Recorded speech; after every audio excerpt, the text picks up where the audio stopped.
Hello. Stories, like people and dreams, have many shapes. When you meet a new story, you change your shape just a little. Once, before mirrors were invented, when time was just beginning, you saw only others and never yourself. The only way you could find out who you were was to listen to what others said about you. The earth was believed to be flat and seemed to be peopled entirely by shapes. And there were no people in the world like us, only shapes.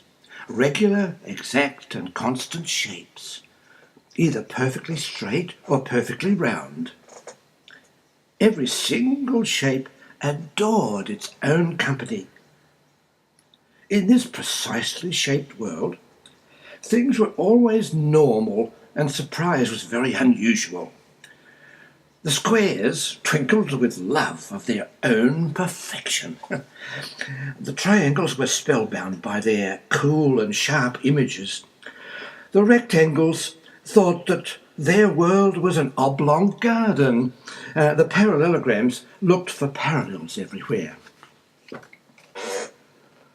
Trapeziums actually thought their world was a circus of flying trapezes. The rhombuses thought that buses were really rhombuses.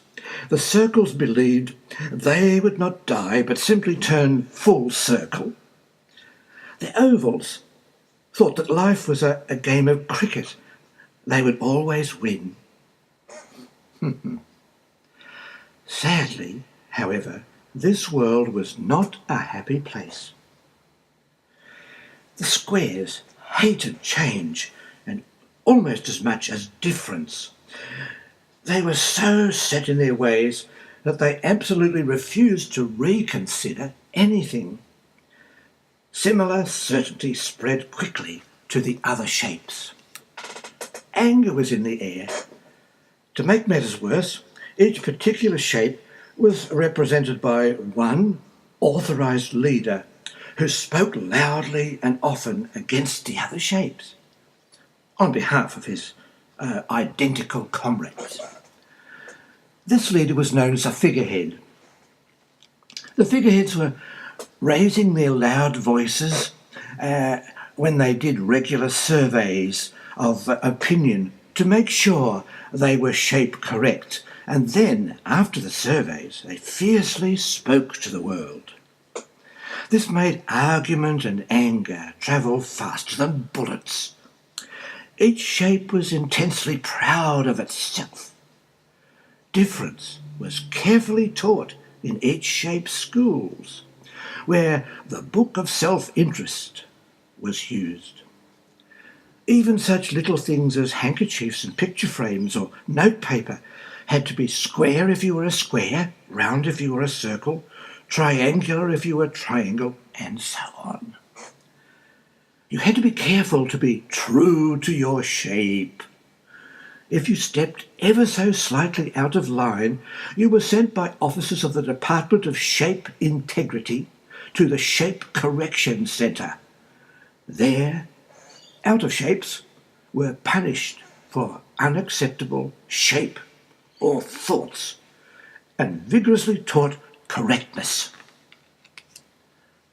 Shape families, as they were called, were carefully instructed by their head shapes. Thus, the square leader would often be heard to say, "We squares are the only perfect shapes in the entire universe. We're not oblong or round and pointed, no, or sloped. We are the same in all directions, reliable, predictable. We are the best. All squares are magnificent." So, as you can see, shapeism was the biggest of problems. It was everywhere in the world. Oh dear, oh dear, oh dear. Things were in terrible shape. Anger and intolerance spread to the four corners of the globe. Into this miserable world that knew no pity or kindness, on a sunless day came the irregular shape. He was noticed first by 3 young equilateral triangles crossing Central Park in downtown Shapeville. What is it?" said one. "I think it's a space monster," said the other. "Run for your lives." The terror-stricken teenagers fled screaming beyond the perimeter of the park into the neighbouring streets. Other shapes of every description quickly panicked and ran hither and thither, not knowing why or where.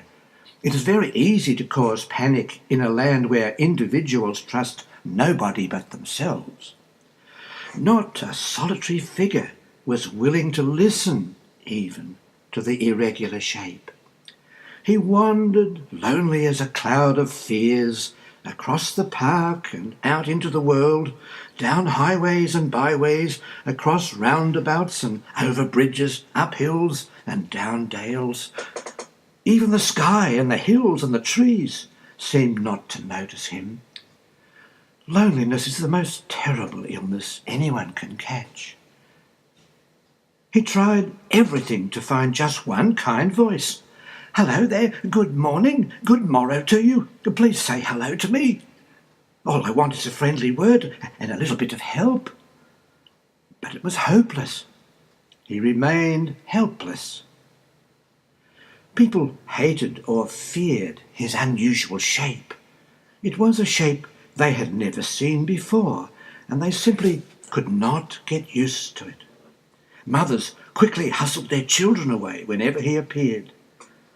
The poor irregular shape became more and more depressed. "Oh, please don't go away from me. Hello, hello. Oh, why do you leave me so alone? I am odd, but I'm somebody. I'm different, but I am somebody. I am all alone, but I am somebody." The older shapes sometimes fainted at the sight of him.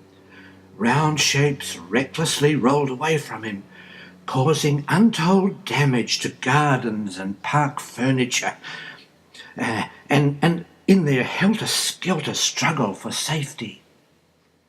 He was alone, all alone. Well, there I have to leave the story. No more room for it here. If you like it, well, you can get it for yourself. And if you don't, I've enjoyed your company and I've enjoyed telling you that part of the story anyway. So we'll still be friends. So thank you for coming here. I hope you've enjoyed your little visit and please come back again.